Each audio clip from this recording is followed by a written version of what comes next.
한 디자인 회사에서 일하던 30대 디자이너가 부모님에게 와서 속내를 털어놓았습니다. 이 디자이너는 과거 수개월 동안 밤을 새워 또 고민하면서 자신의 영혼을 갈아 넣어 가지고 작품을 만들어냈습니다. 그 과정에서 얼마나 힘들었겠습니까? 고통도 있었겠지만은 완성할 때는 보람이 있죠. 또 완성하고 난 다음에는 그 작품을 통해서 또 작품의 회사의 사장님을 만족시키고 또 고객을 만족시켰을 때는 내가 살아있다, 살아있구나, 가치가 있구나, 쓸모가 있구나 하는 생각 때문에 기분도 좋아졌습니다. 그런데 회사에서 이제 생성형 AI 시스템을 도입했습니다. AI 시스템을 도입하니까 어떻습니까? 이제 몇 줄의 키워드만 적절한 입력 값을 입력을 하면은 AI가 몇 초 만에 자신이 몇 년간 연마했던 기량보다 훨씬 뛰어난 디자인 시안을 한 개가 아니라 100개씩 쏟아냈습니다. 처음에는 이 디자이너가 편했습니다.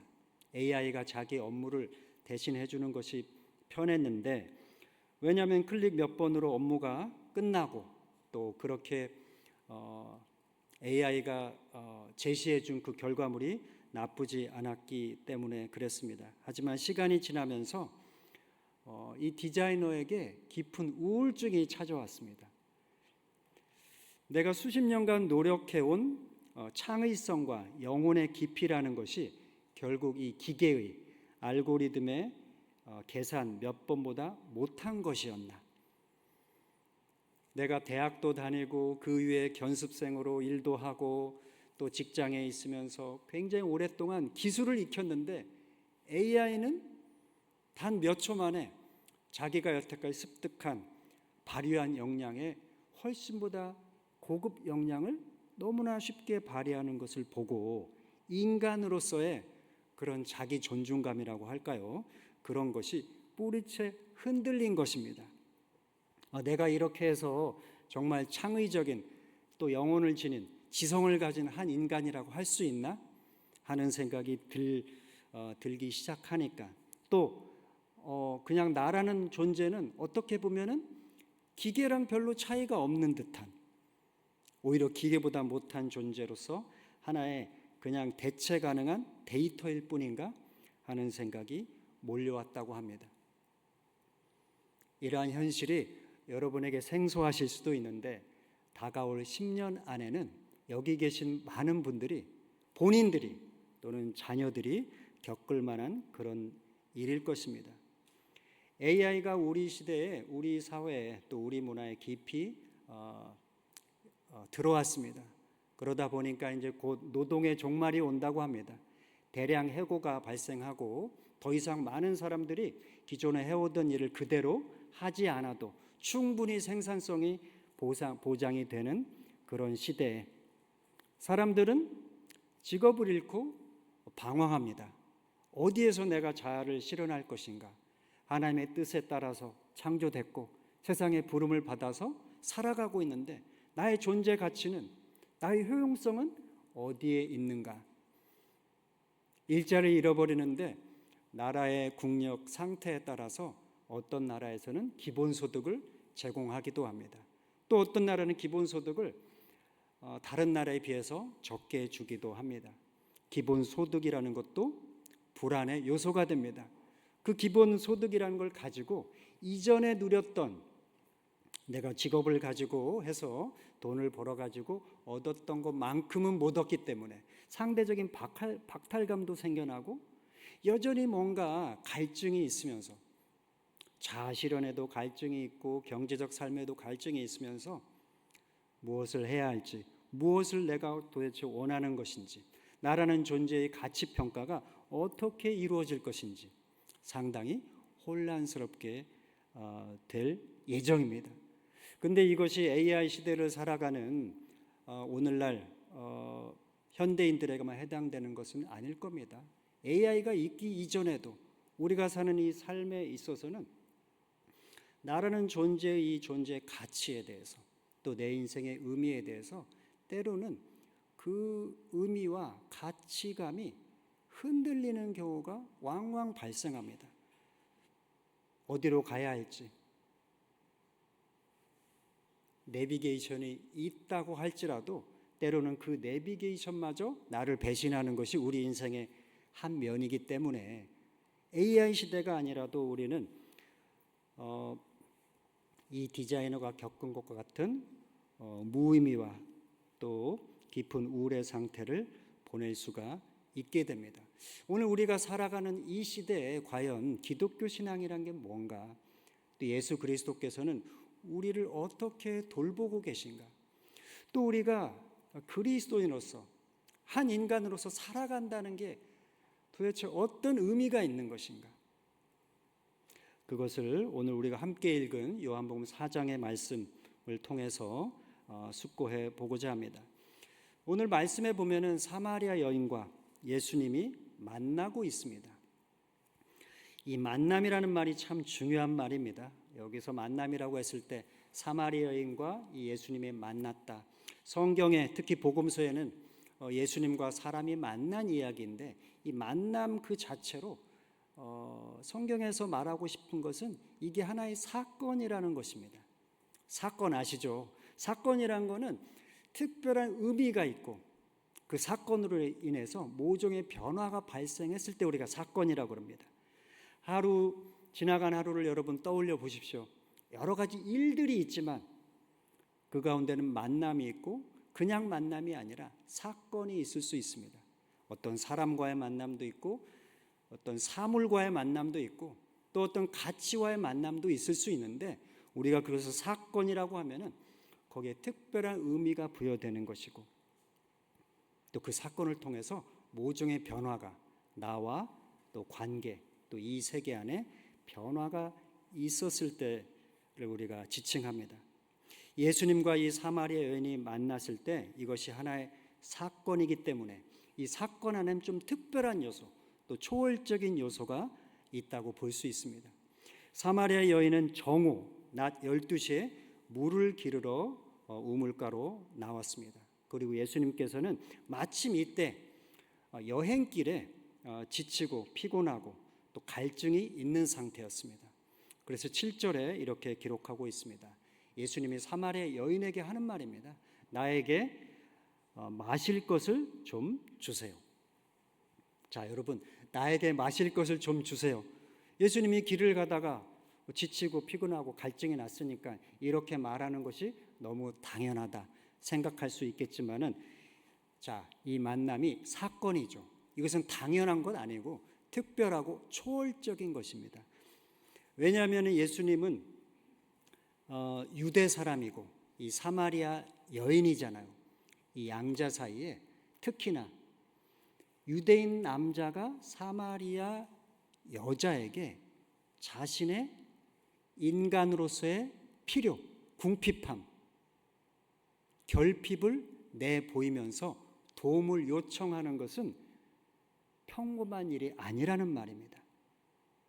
예수님께서는 지금 자신의 인간적인 모습을 그대로 내보이면서 이 여인에게 도움을 요청하면서 이 여인과 인간 대 인간으로 만나려고 하고 계시는 것입니다. 예수님께서는 하나님의 아들이시지만은 하나님의 아들이라는 그 신분을 내려놓고 세상에 내려오셨잖아요.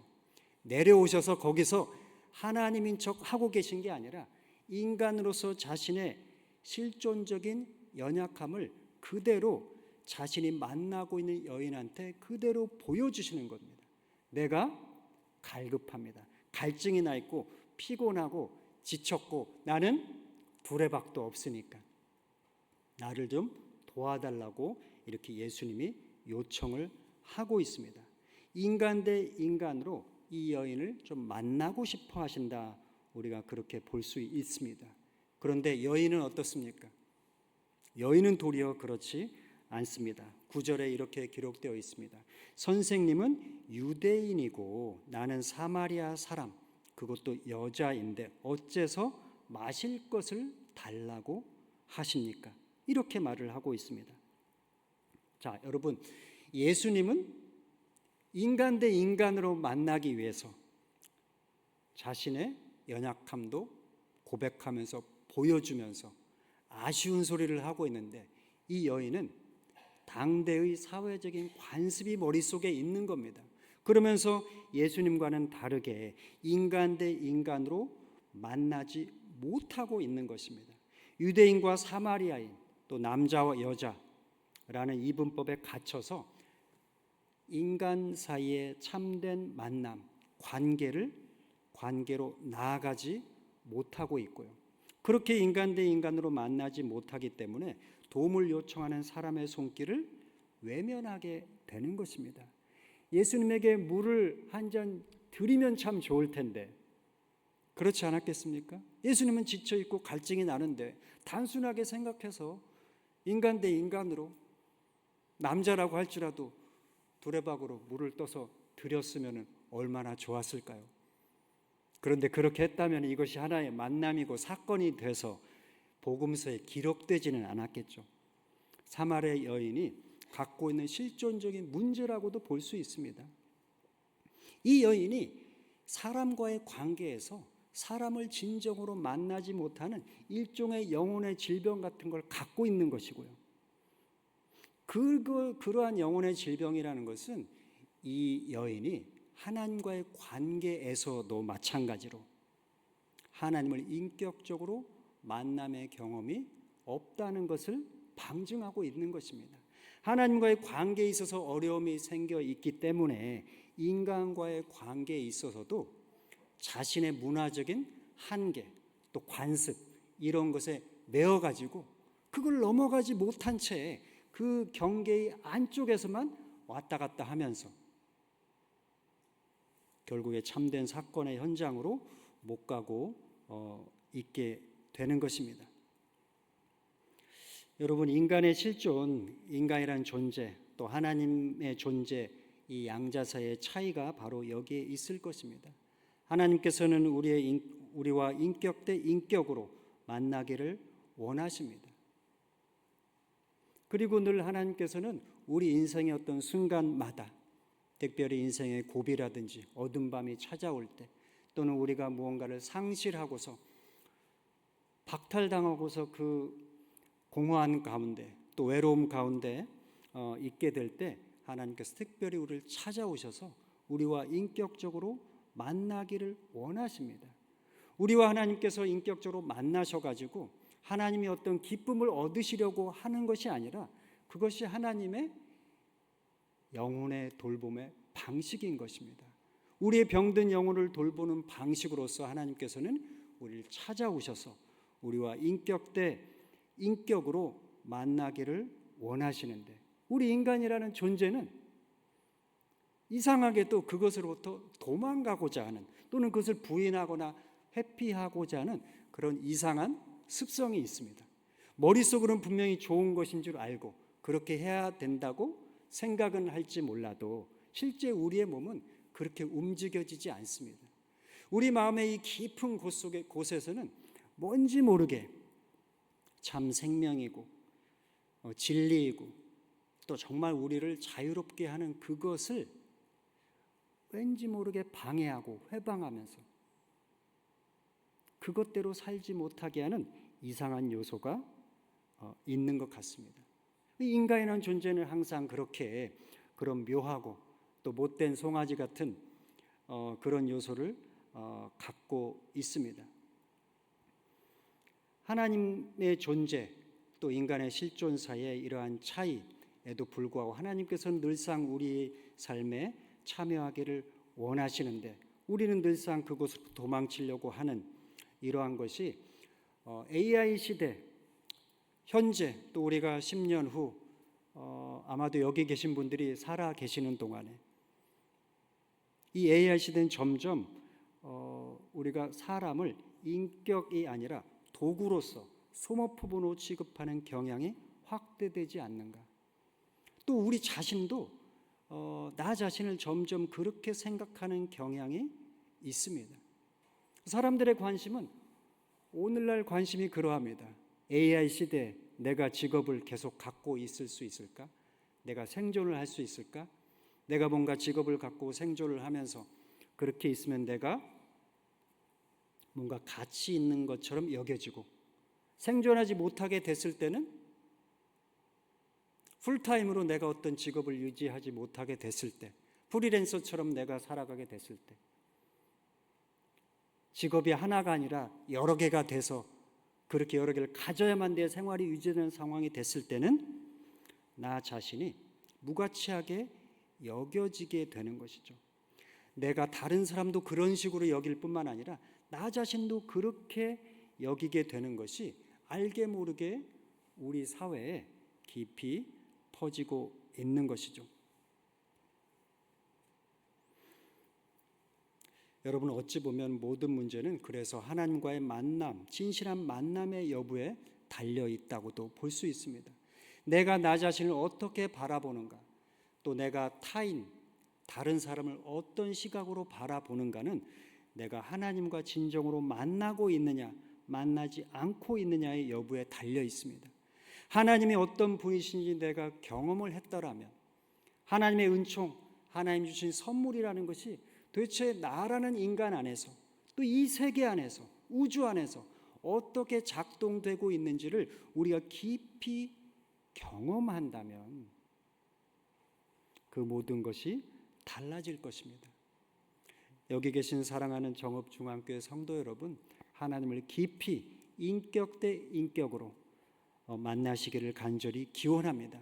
하나님과의 만남을 통해서 우리 자신을 바라보는 눈과 태도, 또 다른 사람과 관계 맺는 태도, 이 세계 안에서 변화무쌍하고 어떻게 될지 알 수도 없고 어떻게 살아야, 무엇을 해야 좋을지도 불분명해지는 그런 시대에 삶의 빛을 얻게 되기를 간절히 기원합니다.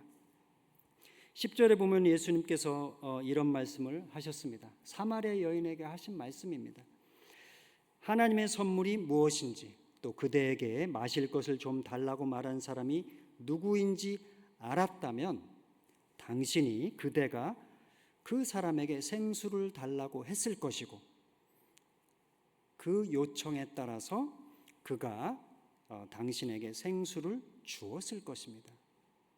자, 예수님께서는 이 여인, 어찌 보면 우연이라고도 할 수 있겠죠.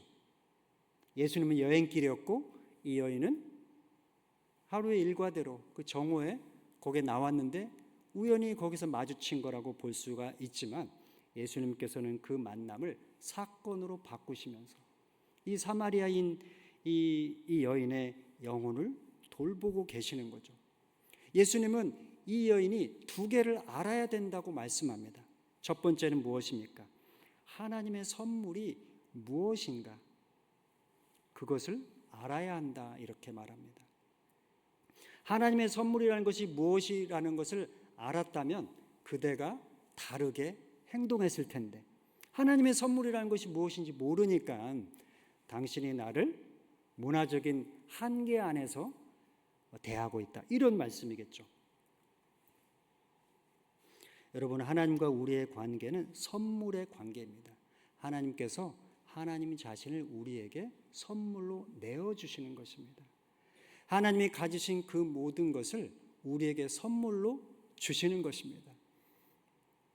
선물이라는 것은 값을 치르는 것입니까? 안 치르는 것입니까? 값을 치르지 않는 것입니다. 값을 치르겠다고 하는 의지가 있음에도 불구하고 값이 치러지지 않는 것, 그럼에도 불구하고 우리가 어느 순간 보면은 나에게 이미 와 있는 것, 내가 누리고 있는 것, 그래서 오로지 감사와 찬양이 대상이 되는 그것을 우리가 선물이라고 합니다. 하나님의 아들이신 예수 그리스도께서 자기의 생명을 어떻게 했습니까? 우리에게 내어주셨습니다. 그것이 선물입니다. 거기에 대해서 우리가 값을 치러야 마땅합니다. 죄의 삭은 사망이고, 다시 말해서 우리가 죄를 지었으므로 거기에 대한 대가로서 죽음이라는 이 대가를, 값을 치러야 되는데 그 값을 우리가 치렀습니까? 안 치렀습니까? 안 치렀죠. 안 치렀는데 내가 죽지 않은 것입니다. 여러분, 우리가 살아가면서 잘못한 거 있죠. 죄 지은 거 있죠. 하나님에게 잘못하고 사람에게 잘못하고. 사람에게 잘못한 것만 여러분 한번 생각해 보십시오. 정말로 그것이 죄고 하나님과의 관계에서까지 그렇게 죄로 여겨지는 것이라면은 이미 우리가 그 상대에게, 그 대상에게 엄청난 상처를 준 것입니다. 그 상처는 사라집니까? 안 사라집니까? 상처는 사라지는 게 아닙니다. 우리가 상처를 어린 시절에 받았잖아요. 또 자라면서 받고 이 사람 저 사람에게 배신도 당하고 상처를 입고 믿었던 사람에게, 믿었던 조직에게, 믿었던 공동체 안에서 배신을 겪고 상처를 받았다면, 잘못이 없음에도 불구하고 그런 일이 발생했다면 그 상처는 치유가 돼도 흔적은 남게 되는 겁니다.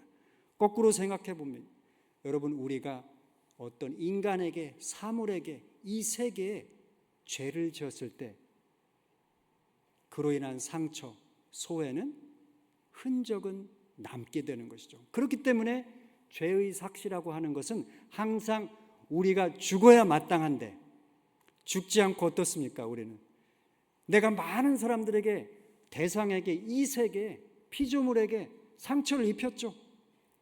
그럼에도 불구하고 내가 살아있으면서 오히려 선물 같은 것도 받고 있고, 이렇게 못나고 지은 잘못도 많고 오해도 많고 사람들과의 관계에서 이상하게 행동도 한 적이 있는데 나는 버젓이 살아있으면서 하나님의 은총을 누리고 이 세상 안에서 하나님이 주신 것들을 누리며 살고 있으니까 여러분, 이 모든 것이 선물이라는 거예요. 우리 주변의 사람들은 어떻습니까? 여러분, 아버지 어머니 어떻습니까? 자식은 어떻습니까? 그 사람들이 선물입니까? 아닙니까? 선물이죠. 선물입니다. 종업중앙교회라는 이 하나님의 예수 그리스도께서 피로 값주고 사신받은 한 공동체에 있는 우리가 서로가 서로에게 뭘까요? 선물입니다. 선물로 주어져 있는 것입니다. 아닌데요. 선물이 아니라 왼수인데요. 왼수를 통해서도 선물이 있습니다. 반면교사라는 말도 있죠. 어떤 사람이 왼수처럼 내 삶에 침입하고 침범에 들어왔다고 할지라도 그 사람을 통해서 우리가 하나님을 알게 됩니다. 그럼 선물입니까? 아닙니까? 선물이겠죠. 하나님이 자기 자신을 내어주셨고 예수 그리스도께서 십자가에 달리심으로 우리가 죄값을 치르지 않고 우리가 살아나게 되는, 삶을 누리는 은총을 얻었기 때문에 선물을 받았고요. 하나님께서 우리에게 허락하신 사물과 사람과 이 세계, 사회, 공동체, 그 모든 것이 값없이 주어져서 우리를 한 인간으로, 그리스도인으로서 거듭날 수 있게끔 그렇게 주어진 것입니다. 그러니 그 큰 선물을 우리가 다 받고 살아가고 있으니 우리가 교회 와서 뭐 합니까? 하나님께 죄를 고백하고 또 감사를 드리고 찬양을 하는 것입니다. 그것을 서로 나누는 것이고 그 기쁨이 있기 때문에 우리가 이 공동체든 관계든 이 사회든 세계 안에서 하나님의 뜻이 어디에 있냐? 내가 이 관계 안에서, 이 세계 안에서, 우주 안에서 돌봐야 될 곳이 어디냐? 그거를 찾는 것입니다.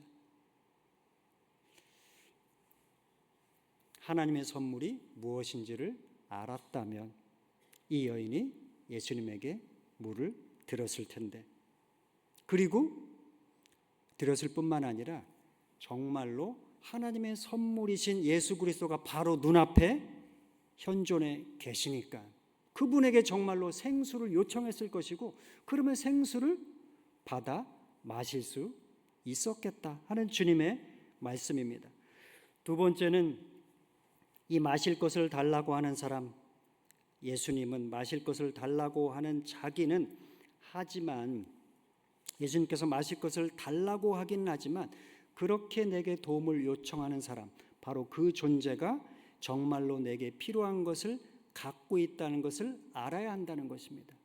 예수님이 이 여인에게 마실 것을 요청했는데 실상 마셔야 되는 사람은 누구라는 말입니까?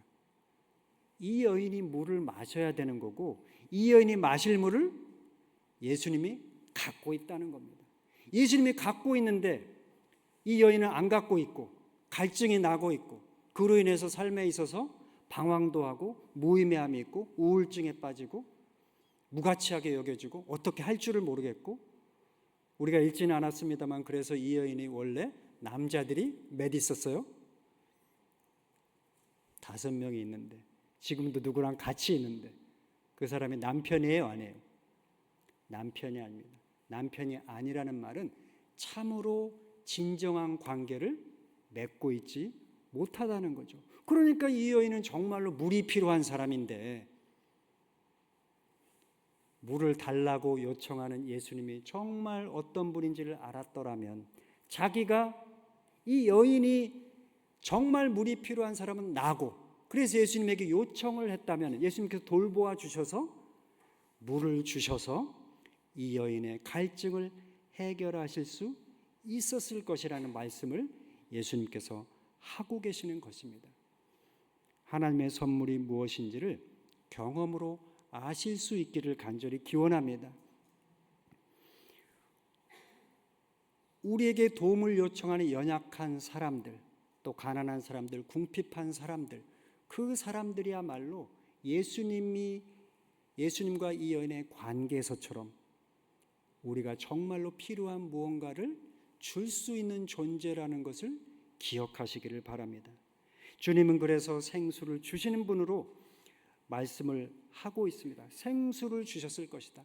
생수라는 것은 무엇입니까? 살아있는 물인데, 그러면 그 전에 우물물은 어떤 물이라는 말입니까? 죽은 물이란 말입니까? 살아있는 물, 살아있게끔 하는 물, 생명을 갖게끔 하는 물, 진정으로 살아간다는 것이 무엇인지를 알고 그대로 살 수 있게끔 하는 동력이 된다, 그 말이죠.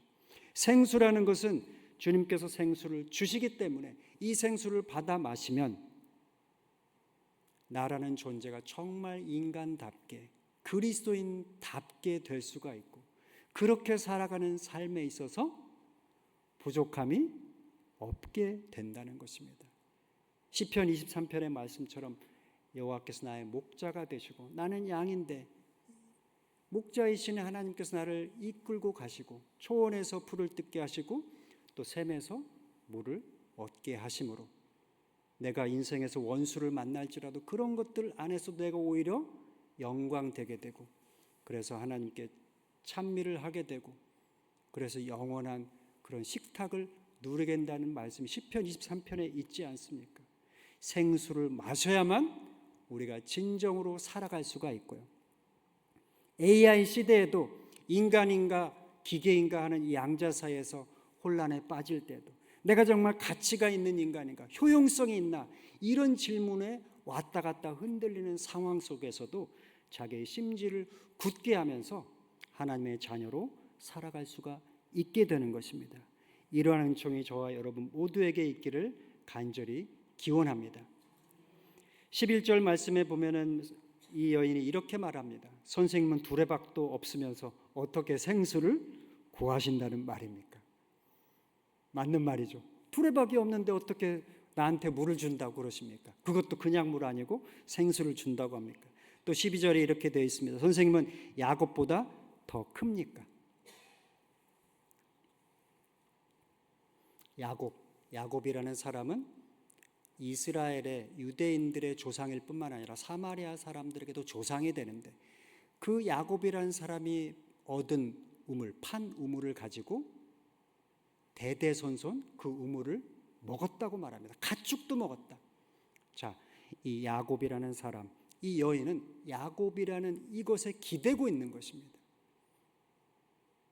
사마리아 여인은 자신이 살아가는 데 있어서 이 야곱의 우물이라는, 어떻게 보면 전통이라고 할 수도 있고요, 뭔가 우리가 인간으로서 의지하고 싶은 어떤 대상이기도 하죠. 그것이 사람일 수도 있고 사물일 수도 있겠지만 어떤 이념일 수도 있고 초월적인 가치일 수도 있는데, 그것에 그냥 의지해서 살아가는데 모든 인간이 다 그러하죠. 그러나 그 의지하는 대상이라는 것이 어느 순간이 지나고 나면 중독의 대상도 되고 또 우상도 되게 되는 것입니다. 이 여인에게는 이 야곱이라는 이 존재, 이 전통, 이 사마리아인들의 이 삶과 역사, 그것 자체가 한 일종의 우상처럼 돼서 이것보다 당신이 크단 말입니까? 여기서 많은 사람들이 그렇게 물을 먹고 가축도 물을 먹어가지고 해가를 했는데 당신은 그 야곱보다 더 큰 것입니까? 이렇게 묻고 있습니다. 11절과 12절 말씀을 통해서 보면 이 여인이 정말 뭔가를 모르면서 자신이 그냥 인간적으로 의지할 바에 의지하면서 겨우 생명을 유지하면서 살아가고, 인간관계에서는 참다운 인간관계를 못 맺어가지고 아직 남편이 없고, 계속해서 우물에 와서 물을 길어 마셔도 갈증은 해소되지 않음에도 이 여인이 이렇게 말을 하고 있습니다. 예수님이 말씀합니다. 이 물을 마시는 사람은 모두 다시 목마를 겁니다. 의지에서는 궁극적 의지의 대상이 아닌 대상을 의지하게 될 때 계속 목이 마를 것이고, 참으로 의지할 대상 한 분 하나님을 의지하게 된다면 영원히 목마르지 않게 될 것이라는 말씀입니다. 14절에 이렇게 기록하고 있습니다. 절대로 이 물은, 예수님이 주시는 물은 절대로 영원히 목마르지 않게 되고, 이 물을 마시면 이 물이 당신 안에서 우물이 된다고 말씀합니다. 우물이라는 것은 밖에 있었던 거죠.